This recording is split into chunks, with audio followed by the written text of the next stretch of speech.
Hello and welcome to the first episode of the Spiced podcast for the year 2021.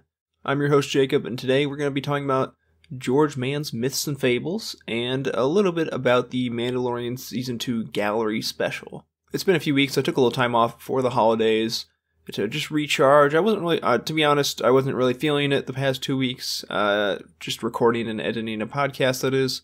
So I thought I would take some time off and come back refreshed, which I thankfully am now. So I'm ready to finally talk about Myths and Fables. I've been teasing it for like a month and a half now, I'm pretty sure.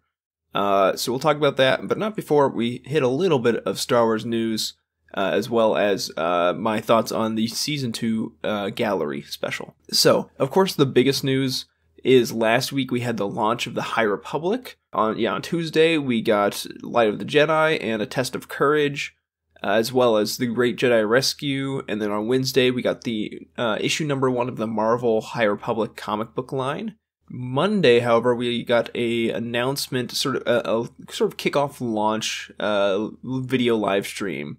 It featured Kristen Baver from This Week in Star Wars, as well as the writer's room for the High Republic. Most of it was them talking about how excited they are and, just getting ready for the launch of the new initiative, but they also teased quite a few new projects. We already knew about Cavan Scott's Into the Storm, the adult novel that'll come out in the summer of 2021. And we knew that Justina Ireland would be writing a YA novel, as well as Daniel Jose Older writing a junior novel. But we didn't know what those were when they were coming out. But we finally got some more information about that, as well as even some new projects we had no idea were coming. So the first one is Monster of the Temple Peak, which is a graphic novel. It's the first real dedicated Star Wars graphic novel we've had in quite some time. This will be by Cavan Scott with art by Rachel Stott.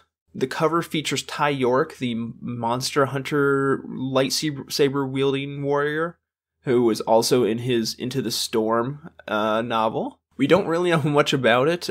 We just know that it will be coming out sometime. We have no release date or anything. That's all. Really, the cover art is all we've got at this point. So that's coming. That's pretty exciting.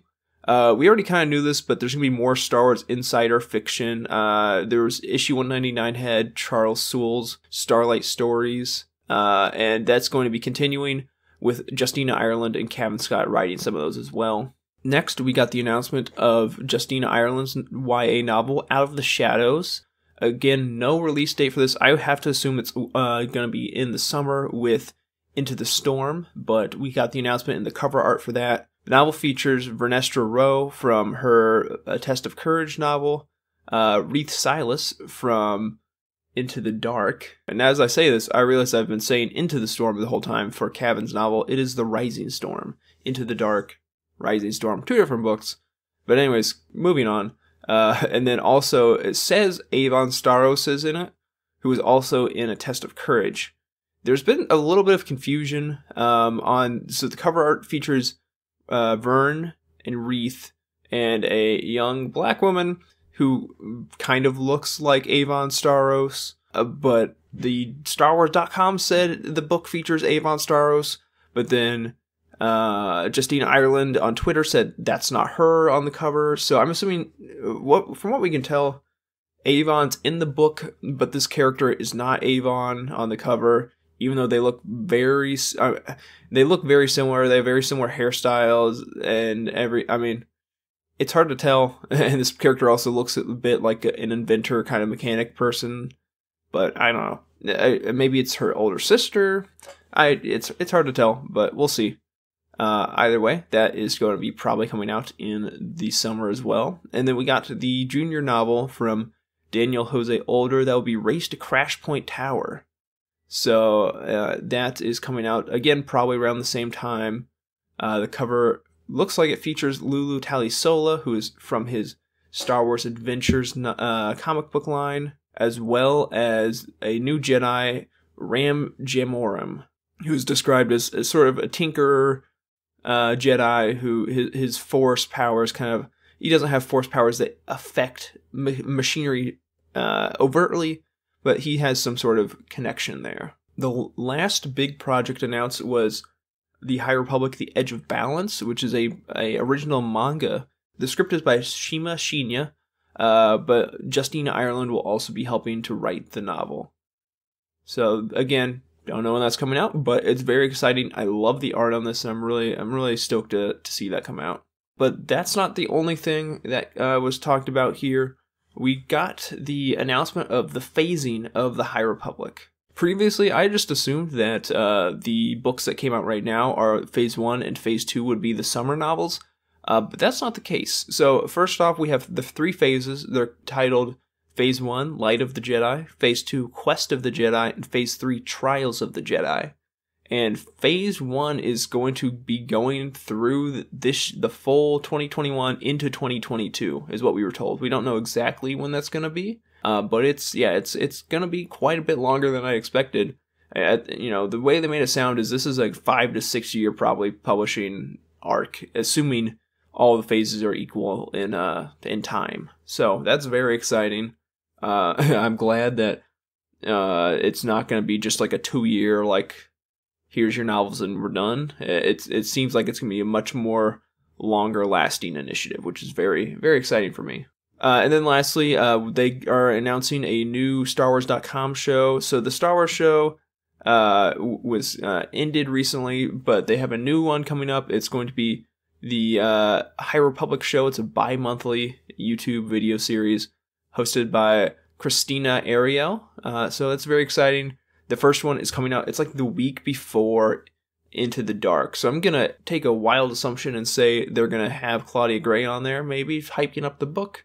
But yeah, that's all the High Republic news. I kind of just quickly as I talk about it for like 5 minutes. There's so much to talk about that I had to cover it all. But if you want to see me go more in depth on it, I would check out the YouTube channel for the Spiced In. I plan to have a new Light from the Beacon that not only covers the launch of the High Republic, but the future of the High Republic through all these announcements. So, that is all the Star Wars news that is really worth talking about. So, with that said, we're going to go on to our discussion. I'm just going to be very brief about the Mandalorian Gallery Season 2.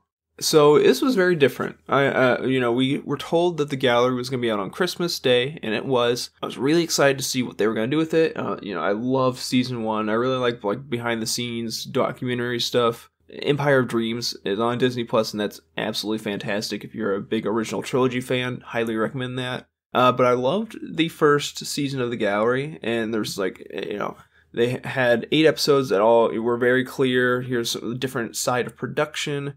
And I was really excited to see Season 2, and I was kind of interested. It's like, well, are you just going to do the same kind of things over again? We're going to have another practical effects episode and talk about the evolution of practical effects from Season 1 to Season 2, or are you going to have one for music? Is it going to follow the same formula, or are you going to try and do something different? I felt it was kind of a tough spot to be in, especially you have COVID going on and affecting production. But what we got was not what I expected. It was one single special. It was like a little bit over an hour long that just... They broke down it episode by episode, talked a little bit about the behind the scenes, and that was it. That's the Gallery Season 2 right there. There's no more.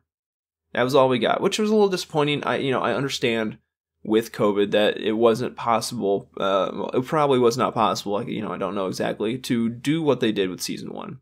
And again, even without it, I feel like it would have been tough to have something that felt fresh and new and worth the time, as opposed to just retreading their steps from Season 1 gallery episodes. So, I understand that. Having said that, I'm a little disappointed. I still, don't get me wrong, I still very much enjoyed it, but, like watching it about 20 minutes in, I kind of had the realization, oh, this is what's happening. It's just, we're just gonna see them, do it all at once. So, it was definitely cool. I think probably my favorite part of the whole special was the section on Robert Rodriguez's episode. It was an episode that I honestly did not love when I watched it the first time. It was the episode where Boba first teams up with Mando on Tython. When someone said, "Hey, look, they basically just did it. It's basically a filming in Southern California," which they did confirm. It was in basically a suburb, like a 45-minute drive from LA. Once they said that, I'm like, oh, yeah. And it was a fun episode, but it didn't really do much. It was just a long battle sequence.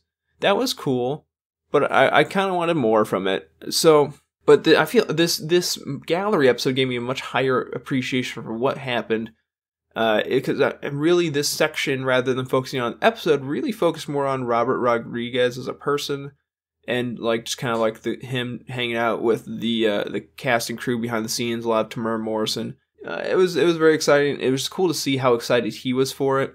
They had an awesome sequence where he had gotten the script and was choreographing like as a demo the fight sequence when Boba Fett first gets his armor back, and he's like, well, I didn't, like, I was doing it with my sons in my backyard, and at one point I didn't have any stormtroopers or whatever, so I was using action figures. So like it's like the most like cheesy cut together like Windows Movie Maker like home movie thing ever. Like you got the guys, like the kids shooting each other in the backyard. And like he fires a shot and just like you do a close up of him holding a action figure and then just like flips it 90 degrees to have it laying down to signify that he got shot.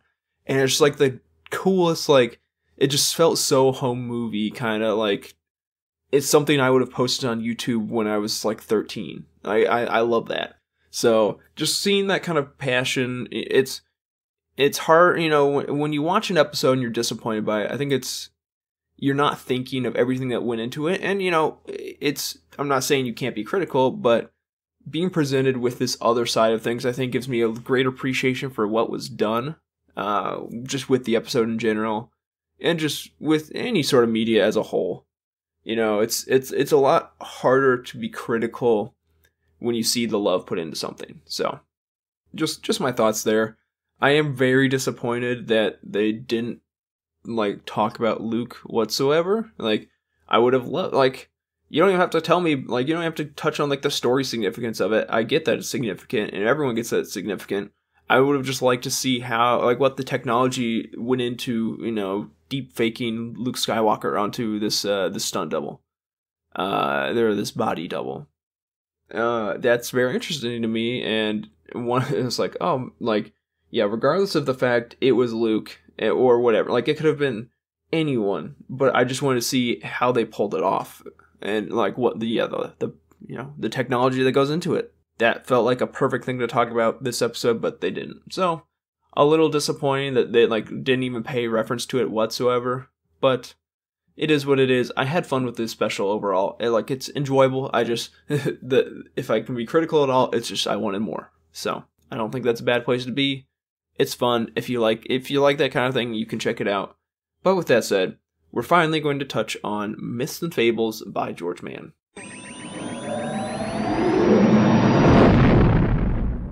So yeah, I'm actually going to do a decent amount of non-spoiler discussion first, because I think it's interesting, and there's a lot to talk about with this book. So it came out in 2019, and it's a set of it was originally a set of 9 short stories.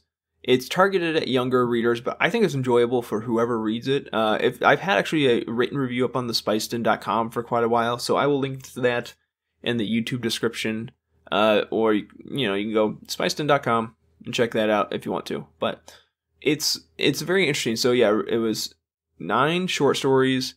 They were all like literally myths and fables. A lot of them pull from like traditional archetypes, traditional tropes of these types of stories.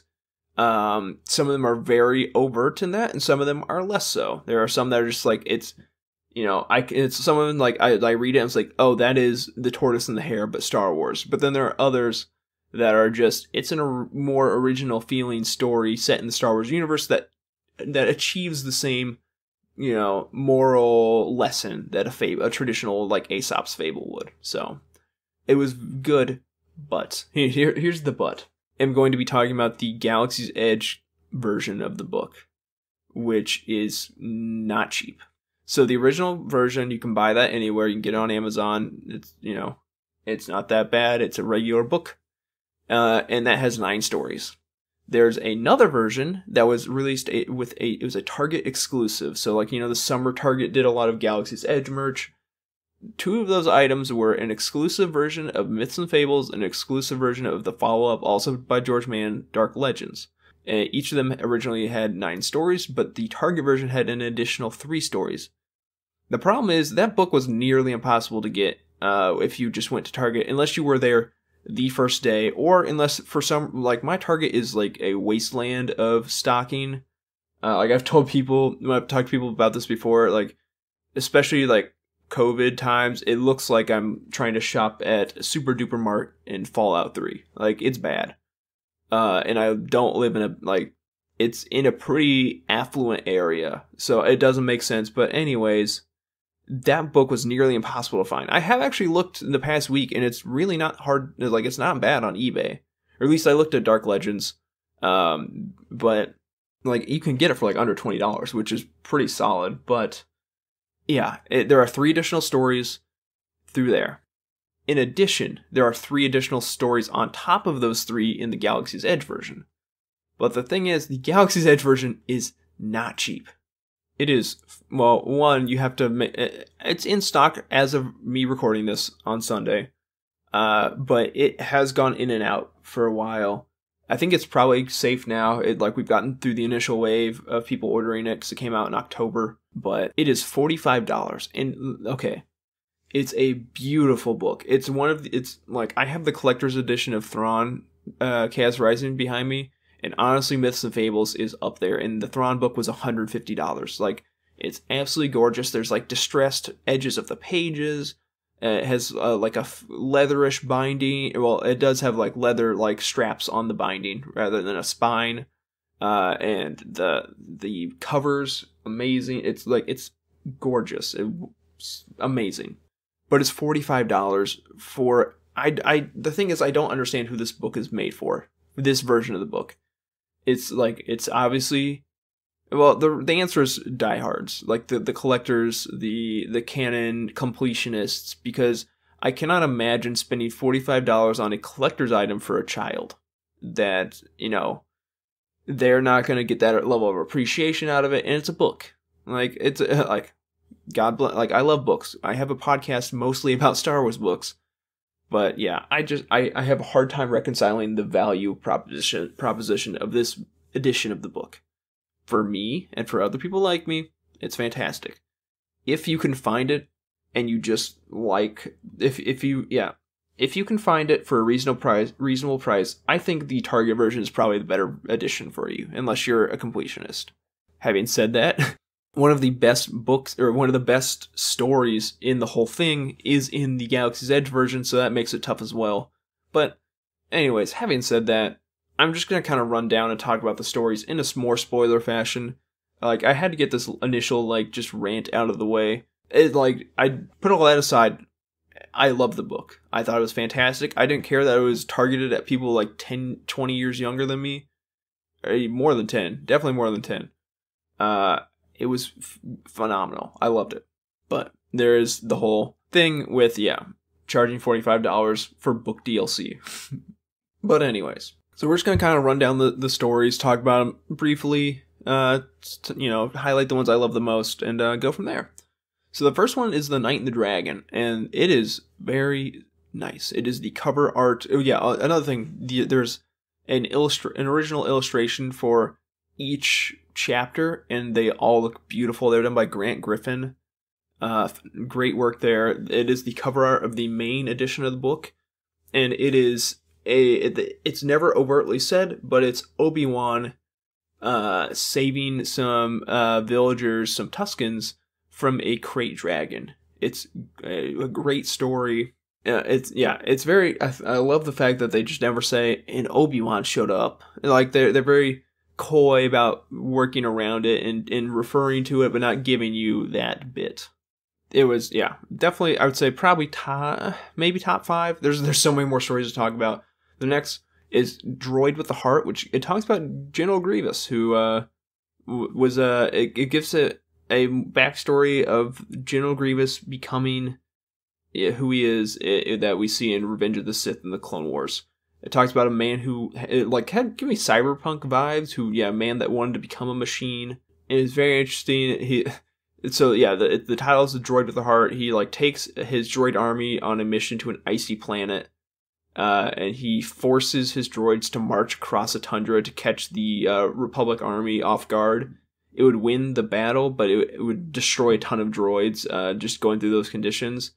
But in order to save the lives of the droid army, a tactical droid defied his order and had them go about a different way. The Republic won, and the droids had to retreat as a cost of that, and the tactical droid was killed for insubordination and sent to the recyclers.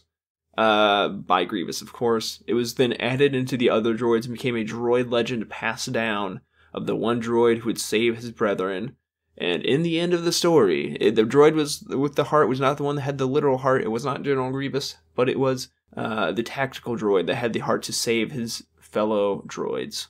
The next story was Vengeful Waves, which talked about the Nautilans and Anselmi. They lived on Glee Ansel, and if you don't know, Nautilans are the Kitfisto species. So it's these two species that live in peace for so long underneath the ocean, but eventually the Anselmi become greedy and take from the Nautilans, who are grateful and give them what they need.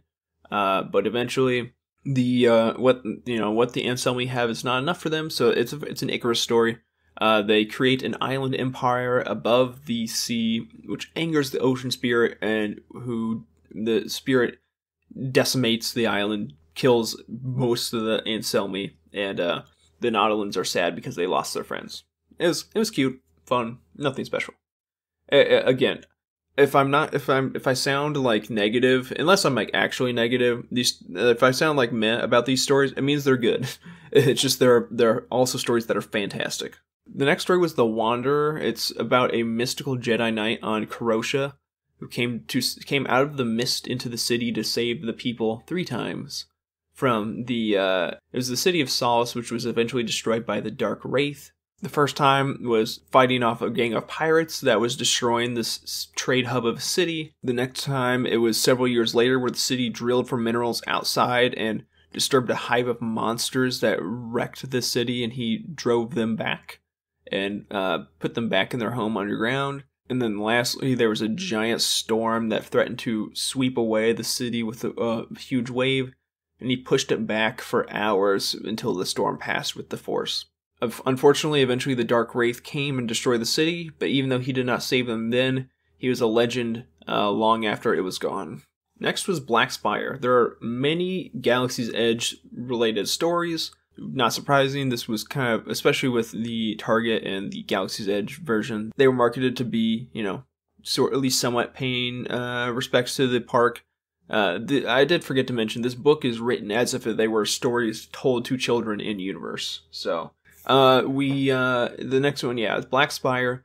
It's about a small girl, Anya, who saves her siblings from basically a slaver.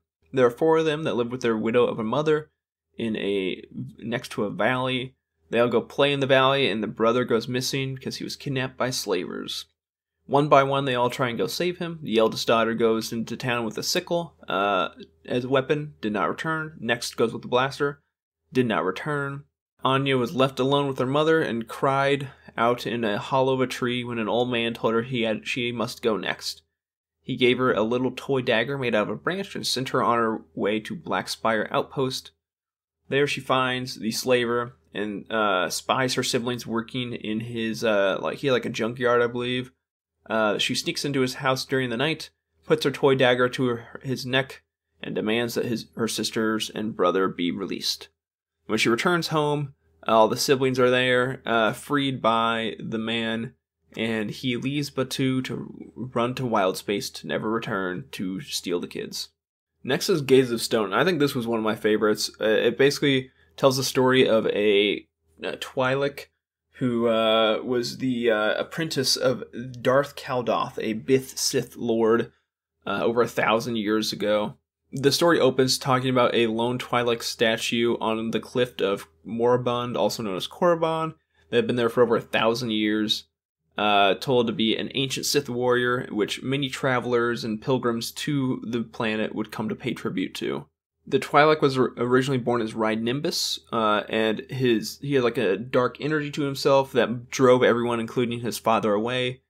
His mother couldn't figure out what was going on, and no one would help her, but she was approached by Darth Kaldoth, who took the kid to help him, is what he told her. He basically took him and immediately just dropped him in slave fighting pits, where he fought monsters and other slaves for 7 years. until Darth Kaldoth returned, and he was a kid still at that point. Nimbus, who was the kid's name, forgot about him, but once he remembered, he attacked him, and Darth Kaldoth, of course, destroys him with ease and cuts off a tip of his Leku. They go on many adventures throughout the galaxy, and Kaldoth was very into collecting relics and studying the mysticism of the Force. During the time he was still quite cruel to Nimbus, which is very on brand for the Sith. Just put him up to trials after trials. And at one point, he has him kill a Jedi to take the Kyber crystal and bleed it for his own lightsaber. The biggest trial he ended up having was he stood on an asteroid in wild space where a Force cult had built a fortress overlooking a fissure in the void where he stared into the heart of the living Force. Which is like pretty cosmic metal shit right there. Like, that was wild. Like, this stuff gets pretty ridiculous in some of these stories. But he eventually becomes jealous of his master and plans to strike him down. He goes into his master's chambers to study the texts that they had collected over the years to try and find a way to usurp him. Kaldoth gave him a task, meanwhile, to create a statue of Kaldoth on Korriban. And Nimbus finds a spell he thinks will change Kaldoth into stone. But when they arrive and he tries to carry out the spell, Kaldoth reveals that he had realized what Nimbus had planned and altered the spell in the text to make it so Nimbus was cast into stone instead of him, and he became the statue on the cliff. Again, that was one of my favorites. Next, we have The Witch and the Wookiee. This one, it was interesting. Basically, a group of pirates steal a big plunder and are trying to hide it to kind of duck out on the heat from the Imperials. They end up going to a swamp moon and find a place. They're looking all over for like a cave or somewhere where they can hide it. But they just look, they go until it's dark, can't find anything, and end up coming across a small hut, which is the witch's house. They notice her hut was full of treasure, and they lied about being pirates. They say they were actually hiding from pirates, so she takes them in, feeds them, and tells them a similar story of how she was stranded there. They ate her food and planned to kill her and take all of her riches, but she was no fool, and as one of the pirates went to stab her, the shadows in the hut, I always pictured like a Yoda hut from like Dagobah, the shadows morph into a Wookiee, which just annihilates them and throws them out of the hut. They run away and laugh as they go because they got away scot-free. But as they return to their ship, they realize all of their treasure had turned to dust. Next was the story of the Dark Wraith. It is about the same city saved by the Knight, the city of Solace. And it just talks about the Dark Wraith destroying the city. He's more or less the boogeyman, like straight up. Kids are whispering the tales of like if you're a bad boy or girl, the Dark Wraith will come and kill you, or maybe like a Krampus, something like that. But he kills a kid for breaking into a store and I think stealing snacks or treats or something like that. The next one was a girl who was spoiled and thought she was above everyone else, and he got her too. And then, but it's not just kids, adults are victims too. One was a gambler who cheated and got destroyed by the Wraith. He just, goes around and takes out all the bad people. But eventually the city, I guess maybe like a Sodom Gomorrah kind of thing, where the city was bad enough that he just destroys the whole thing as an example. And the Wanderer never came to save them, and that was the end of Solace. Pretty cut and dry. But the art was beautiful. Like, I love that. Very cool. If you haven't checked that out, it's dope. Kind of like a Darth Vader-y inspired. They never outright say he's a Sith, but definitely some sort of dark side user. But yeah, it's super cool. Next, the story was Chasing Ghosts, which was another Batu themed story. It was about a scoundrel, Misuk, who was fleeing from a kind of a green bounty hunter. Green as in new, not green as in green skin. But he flees to Batu, and the bounty hunter was trying to capture him and cash in a big prize. he tried his best to dodge her, but she always followed him. But yeah, eventually they make it onto Batu, and he thought he would try and devise a plan to get her off his trail. So he goes into Uga's Cantina from the Galaxy's Edge Park and enraptures everyone there with the tale of the mythical thief Arquel, who had an enormous bounty on her head. This mythical thief grew up on the sub-levels of Coruscant after the fall of the Empire and ran with the Hutts by the age of 15. One of her jobs was to get a data chip and a broken lightsaber hilt, but she was ambushed by her own mother, who stole the prize from her. So she in return killed her mother and brought the chip back to get passage off-world, but kept the lightsaber as a token of her past. The scoundrel Misak told everyone around the table that the mysterious mythical thief was spotted on Batu, so many of them gave chase to try and get that huge bounty, including the very new bounty hunter after him. In the chaos, he ran away to wild space, free from the bounty hunter, and it turns out Arquel was just a myth the whole time. Next was Sleeping Eye, which was the first Target exclusive story, and was shockingly, I think, one of my favorite. I would say easily top 3. I think this is probably, I'm probably going to be pretty alone on this one. I don't think anyone's going to outright dislike it, but I'm assuming I'm going to be one of the few that loved it this much. It's about a tribe of simple Rhodians who live on islands in Maldroth. They kind of like exiled themselves here after a brutal civil war, and lived there for many, many generations, and they're like more or less, they're very like free of technology. I'm not gonna go as far as say they're space Amish people, but they live in the age of the Empire with basically nothing. They rely a lot on the constellations and use them to they have a bit of astrology vibes to them.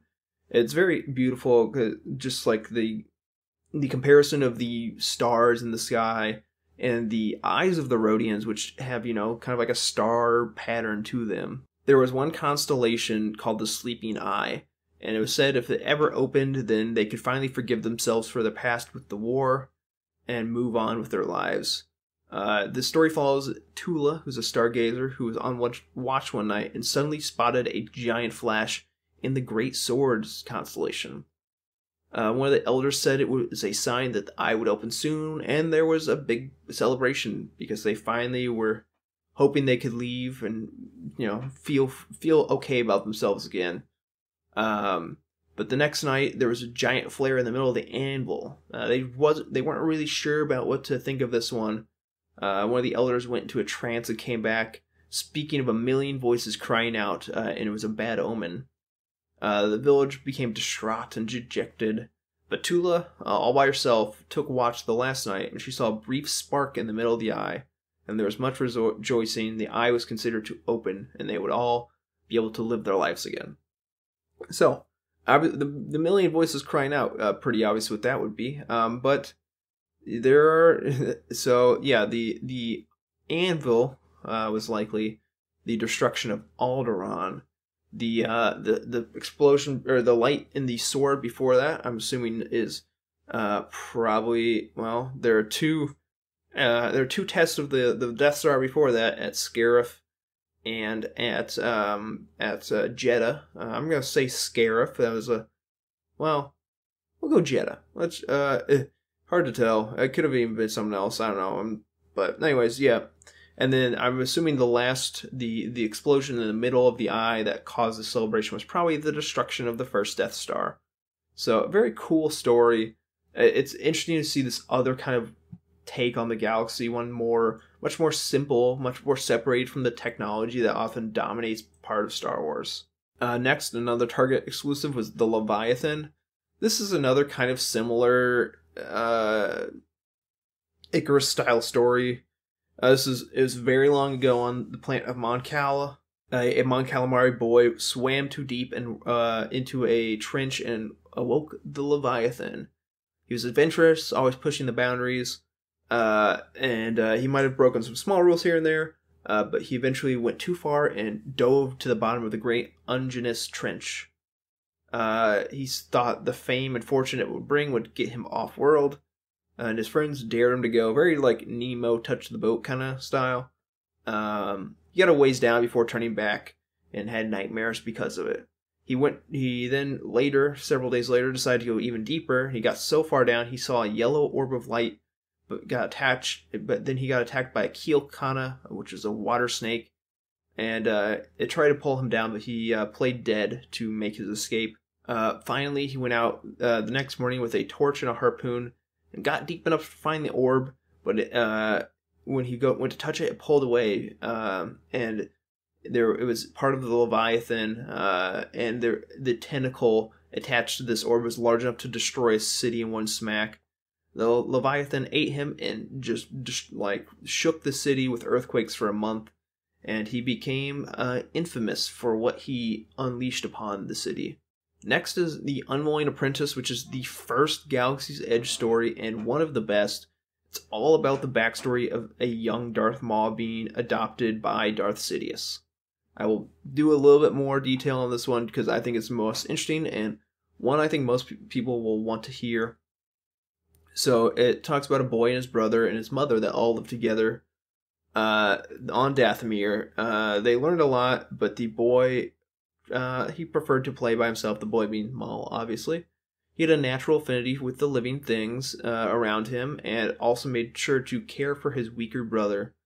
His mother was very powerful and had many visitors come and go to visit her, but one was a hooded man who the boy did not like. His mother was very wrapped up and enamored by him, and one day the boy found them alone together. The hooded man told her to send the boy away to become a warrior so she could be at his side and they could leave together. He burst in on them and was sent away and punished, but he ran into the woods to escape them. However, when he finally returns, he was sent with a brutal man who introduced him to his new kin, who hated him a lot and beat the crap out of him all the time. Eventually, he escaped and ran back to his mother's, who wanted to help him, but the hooded man was still there and told her to send him back. So he got beat more, and eventually he became angry and vengeful, and his rage would manifest itself in outbreaks of the Force. Like a vase would crack or the door would slam, and he honed his power over time, and eventually found out that there'd be a trial amongst the boys in the village to find out who is the strongest. If you've seen the Clone Wars, this is going to start to sound familiar for you because this is the same thing that happened with Savage Opress. He honed his power over time, and eventually, when the trial came, they would whoever won the battle and won the trial would leave with a strange man.